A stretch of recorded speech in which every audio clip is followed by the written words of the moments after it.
Madaling araw pa lamang ay namamalengke na ang asawa ni Noel na si Pasing ng kanilang ititinda. Mga street food ang kanilang itinitinda.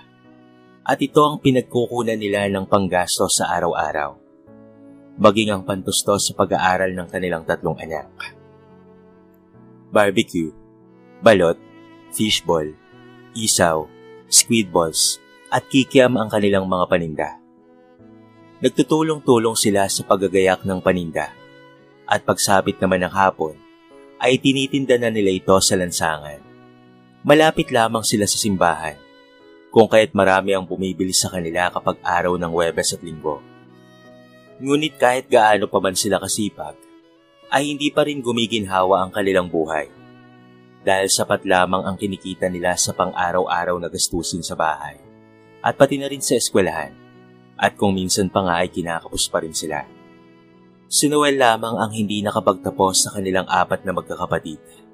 At dahil doon, ay kinakaya siya ng kanyang mga kapatid. At ang baba lamang ng tingin sa kanya ng mga ito. Parang hindi nga siya kapatid kung ituring ng kanyang mga nakababatang kapatid dahil sa estado ng kanyang buhay. Ngunit kahit ganoon, ay hindi na lamang niya pinapansin ang mga ito. Kahit pa nga siyang nagsakripisyo upang makapagtapos lamang ng pag-aaral ang mga ito. Nag-focus na lamang siya sa sariling pamilya at ang mga anak na lamang niya ang pagtatapusin niya ng pag-aaral. Ang pangarap niyang maging abogado ay pinangarap na lamang niya para sa panganay niyang anak na si Norman na sa susunod na pasukan ay magkokolehiyo na. Habang abala siya sa pag-iihaw ng mga paninda, ay biglang lumapit sa kanya ang pangalawa niyang kapatid na si Roxanne. Isa itong nurse sa pribadong ospital. At isa rin ito sa talagang mababa ang tingin sa kanya. At nilalait-lait ang trabahong meron siya. Ano na naman yun, Roxanne? Kung lalaitin mo na naman itong paninda namin, makakaalis ka na. Grabe ka, kuya. Itatanong ko lang sana, kung nasabi ba nila Marisa at Annalyn yung patungkol sa gaganapin nating reunion sa susunod na linggo? Hindi. Saka kahit sabihin nila, wala kaming balak na magpunta. Kayo-kayo na lang. Total parang kayo lang naman ang magkakapatid eh. Tama naman ako, hindi ba? Dahil kayong 3 lang naman ang nakapagtapos ng pag-aaral at kayo lang ang may magandang trabaho. Papupuntahin nyo kami? Para ano? Para lait-laitin? Pintasan? At ipamukha sa amin na mahirap lang kami? Makakaalis ka na, Roxanne. Kung nagtapos ka lang kasi sana ng pag-aaral, kuya, hindi sana ganyan ang buhay mo. Di sana'y pare-pareho tayong maginhawa ang buhay ngayon. Hindi mo na sana kailangan pang mag-ihaw hanggang hating gabi at magtiyaga sa barya-baryang kinikita mo dyan. Salamat na lang kayo sa akin dahil huminto ako sa pag-aaral para lamang makapagpatuloy kayo. Nagtrabaho ako para may maibigay ako kay mama at baka nakakalimutan yung 3 na tumulong rin naman ako sa pag-aaral nyo Isinakripisyo ko ang lahat para lamang makapagtapos kayo. Tapos ganito ang isusukli nyo sa akin? Ano bang klase kayong mga kapatid Saka kahit barya-barya lang ang kinikita namin sa pagtitinda, marangal itong trabaho at hindi kami nanlalamang ng kapwa. Umalis ka na nga, Roxanne. Baka mukha mo ang iihaw ko dito sa ihawan namin. Sumimangot naman si Roxanne at nagmadali na nga itong umalis sa harapan ng paninda nila. Huwag mo na lang pagpapapansinin at patulan ng mga kapatid mong matataas ang lipad. Hayaan mo't sasabit din sa puno ang mga yan at babagsak sa putikan. Pagbibiro ng kanyang asawa upang siya ay mapangiti. Pero sa kabilang banda ay may punto itong si Pasing. Dahil kung sino ang mataas ang lipad, ay mataas rin ang babagsakan. Salamat, kaya mahal na mahal kita Kasi kahit na hindi ito yung pinangarap mong buhay, narito ka pa rin sa akin. Sinasamahan mo pa rin ako sa hirap at tinutulungan ako. Napakaswerte ko sa'yo, mahal. Oo naman asawa mo ako Para saan pa ang ipinangako natin sa isa't isa noong araw ng kasal natin, kung iiwan lang rin naman kita? Salamat talaga, mahal Minalas man ako sa mga kapatid ko. Maswerte naman ako sa mga anak at sa asawa ko. Siyempre naman pamilya mo kami. At ang pamilya, dapat nagmamahalan, nagtutulungan at nagdadamayan.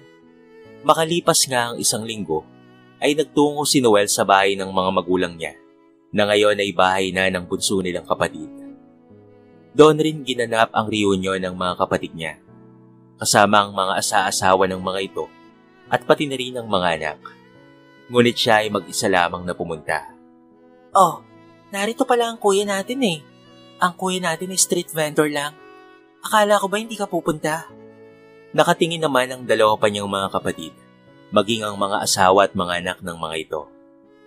Hindi ako nagpunta rito para makiselebrate sa reunion nyo. Reunion to ng mga matataas ang tingin sa sarili, na porket nakapagtapos lang at may mga magagandang trabaho, akala mo hindi nagaling sa hirap. Ang gaganda nyo, ang gaganda ng mga alas na nasa katawan nyo, pero ang mga ugali nyo, napakapapangit. Pwede ba kuya? Kung nandito ka lang para sirain ng reunion natin, ay makakaalis ka na. Hindi ka namin kailangan dito.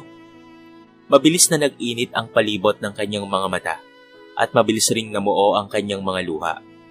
Masakit marinig ang salitang hindi siya kailangan ng mga ito. Samantalang noon ay siyang nilalapitan at hininga ng mga ito ng tulong, lalo na't kapag walang baon ng mga ito. Dahil siya lang sa kanilang 4 na magkakapatid ang may trabaho. Oo, alis ako. Hindi niyo na ako kailangang pang pagtabuyan. Sana ay maging masaya kayo sa mga pinagagagawa niyo. Ngunit kahit ganoon ang mga sinasabi niya sa kanyang mga kapatid at pangit ang mga ugali ng mga ito, ay mahal na mahal pa rin niya ang mga ito. Sa kanya kasi inihabili ng mga magulang nila ang kanyang mga kapatid. Pero ngayong hindi na siya kailangan ng mga ito, ay panahon na para mawala na siya ng pakialam sa kanyang mga kapatid. Tutal ay pare-pareho na silang pamilyado. Lumipas pa ang ilang buwan na taon. Nasa kolehiyo na ang dalawa niyang anak. Engineering ang kurso ng pangalawa niyang anak at ang kanyang panganay naman ay law. Masaya siya dahil ang isa sa kanyang mga anak ang tutupad ng kanyang pangarap. Pareho nilang hindi kasama ang dalawa nilang anak dahil sa Maynila nag-aaral ang mga ito at nagbo-boarding house na lamang doon. At ang kanilang bunso naman ay high school na. Tanging ito na lamang ang kasama nila. Mas lumalaki ang gastusin at pangangailangan nila. Kaya naman mas dinadagdagan nila ang kanilang paninda. Nagdoble kahit rin siya. Tricycle driver sa araw at tindero naman sa hapon. Kaya naman halos wala na talaga siyang pahinga. Pero ayos lamang yun sa kanya. Dahil para sa kanyang mga anak ay gagawin niya ang lahat. Maibigay lamang sa mga ito ang nararapat na buhay. Naibenta na rin niya ang mga alaga nilang baboy. At nagkautang-utang na rin siya sa mga lenti. Halos malubog na siya sa utang, pero kailanman ay hindi niya naisipang lumapit sa kanyang mga kapatid. Tay, mamamasada ka pa rin ba ngayong umaga? Wag na po, dito na lamang po kayo. Magpahinga ka naman po, Tay. Baka magkasakit ka naman yan eh. Total po ay Sabado naman po ngayon, at ako na po ang bahalang tumulong kay nanay sa paggagayak at pagtitinda. Magpahinga ka po maghapon hanggang gabi. Ayos lang ako, anak. Malaki ang pangangailangan ng Kuya Norman at Kuya Harry mo sa Maynila. Kaya walang magpapahinga hanggat hindi kayo nakakapagtapos ng pag-aaral. Huwag mo akong alalahanin, anak. Mas malakas pa nga ako sa kalabaw eh. Hanggang gabi ako mamamasada. Kaya ikaw na muna ang sumama sa nanay mo sa pagtitindahan, anak. Pero tay, kailangan mo ring magpahinga. Kayo ni nanay. Mas magkakasakit ako kapag wala akong ginagawa. Kaya wag mo na akong pigilan pa, anak. Okay po, Tay. Ang kulit mo po talaga. Pero salamat, Tay, ha?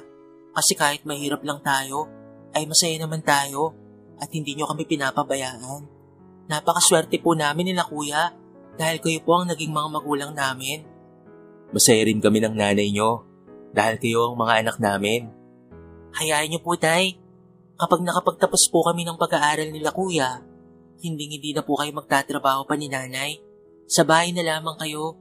At kami naman na po ang mag-aalaga sa inyo. Pangako po yan. Ngumiti naman siya at inaplos ang mukha ni Mika. Napakasaya niya dahil napakababait ng kanyang mga anak. Hindi rin po kami kagaya kila tita na mapagmataas.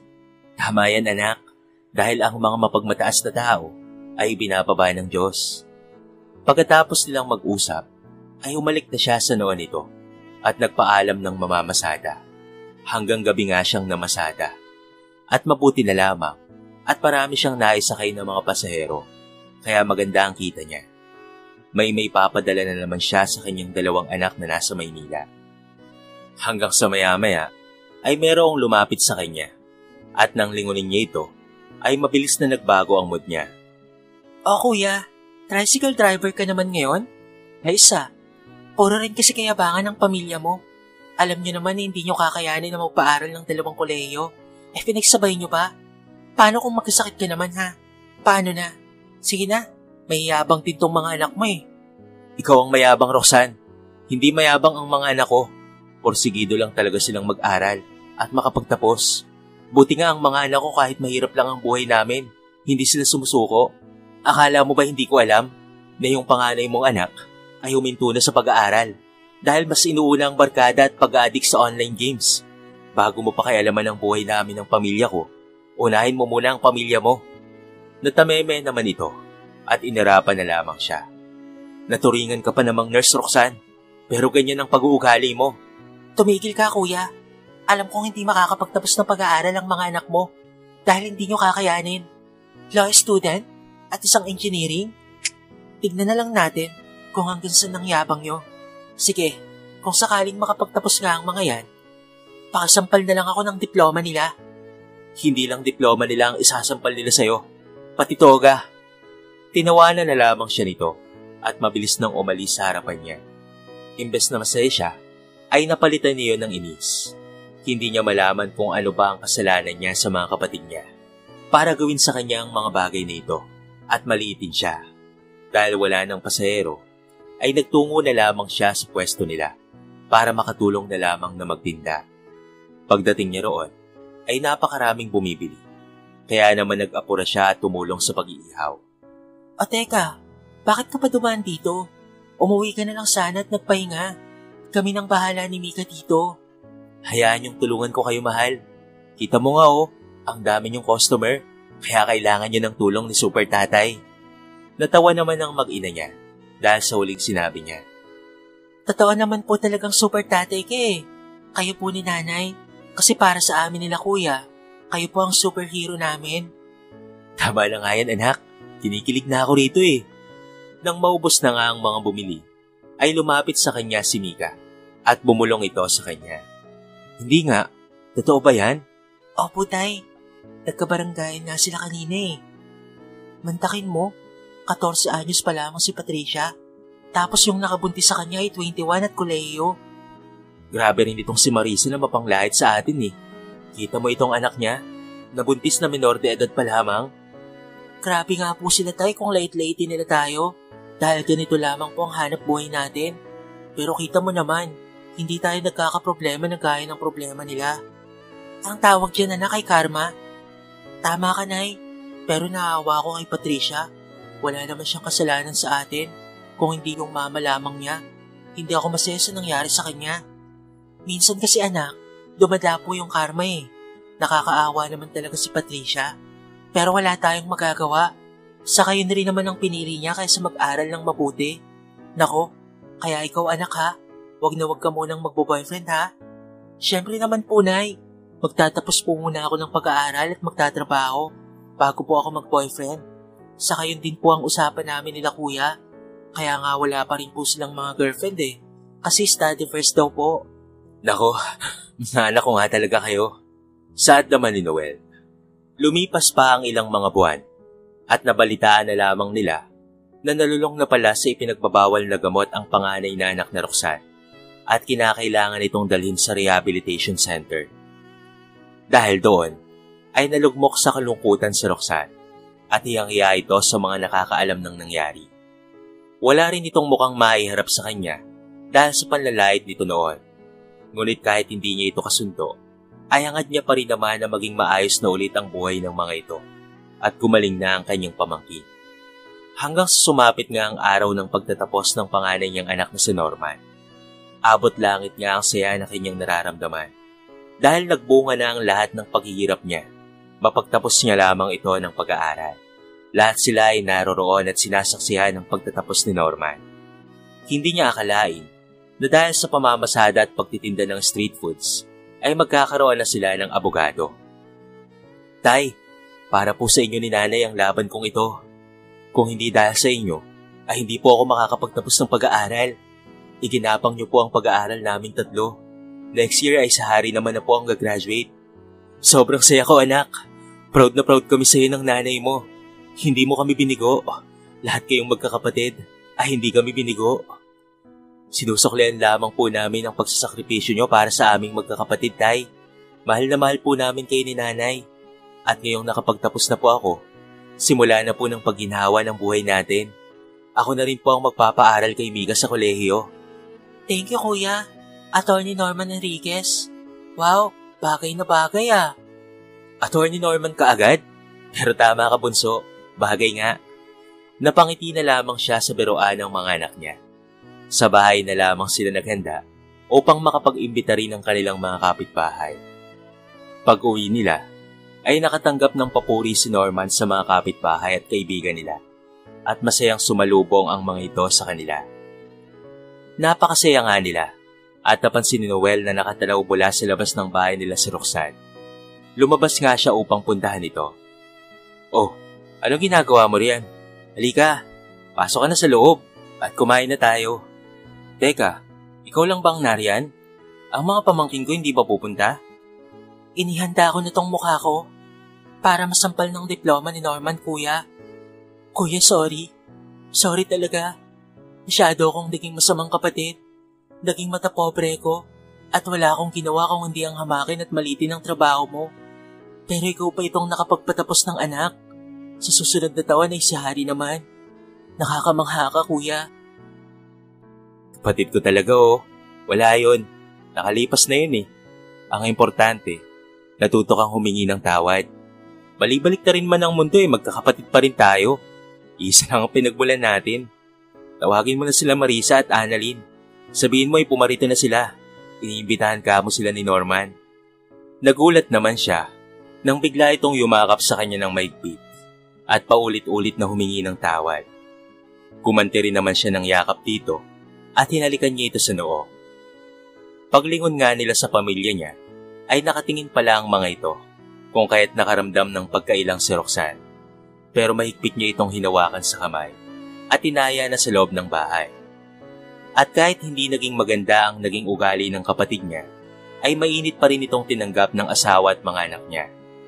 Inimbitahan rin niya ang dalawa pa niyang mga kapatid, ngunit hindi nagpunta ang mga ito sa kadahilan ng nahihiya raw ang mga ito sa kanila. Kaya naman nang matapos ang selebrasyon, ay nagtungo siya sa bahay ni Marisa. Ipinagbukod niya ito ng mga handa at ibinigay niya ito. Nagpasalamat naman sa kanya si Marisa, ngunit hindi ito makatingin ng diretso sa kanya. Hindi na tayo bumabata, Marisa. Tumatanda na tayo. Hanggang kailan ba tayo ganito? Sana'y magkaayos-ayos na tayo. Malumbalik yung dati nating samahan. Yung tipong walang inggitan at sakitan. Bakit pa ang bait-bait mo, Kuya? Bakit ba kahit ang sama-sama namin sa'yo, sa inyo ng pamilya mo, ay nariyan ka pa rin para sa amin ni na Ate Roxanne at Annalyn? Siyempre dahil mga kapatid ko kayo at kuya niyo ko. Kahit hindi naging maayos ang relasyon nating magkakapatid mula noong magkaroon tayo ng sarili-sariling pamilya, ay mahal na mahal ko pa rin kayo.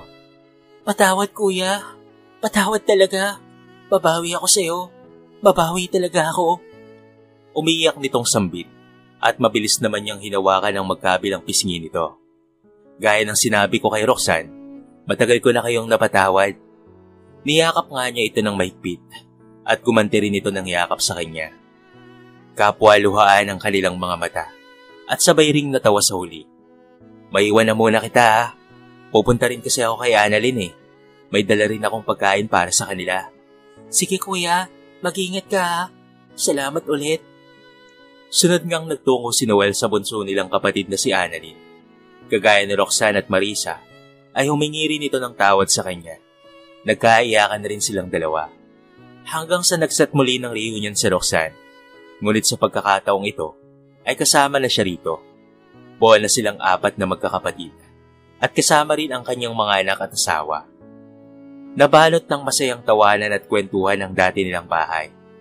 Wala na siyang mahihiling pa dahil nagkaayos na silang magkakapatid at sinusuportahan ng bawat isa. Akala ko talaga, hindi na tayo magkakasama-sama pang muli ng ganito. Yung masaya at nagkakasundo. Nagbago kasi tayong lahat eh. Kami lang naman yung nagbago, Kuya eh. Pero ikaw, hindi ka nagbago. Napakabait mo pa rin sa amin kahit naging bruha kami sa'yo.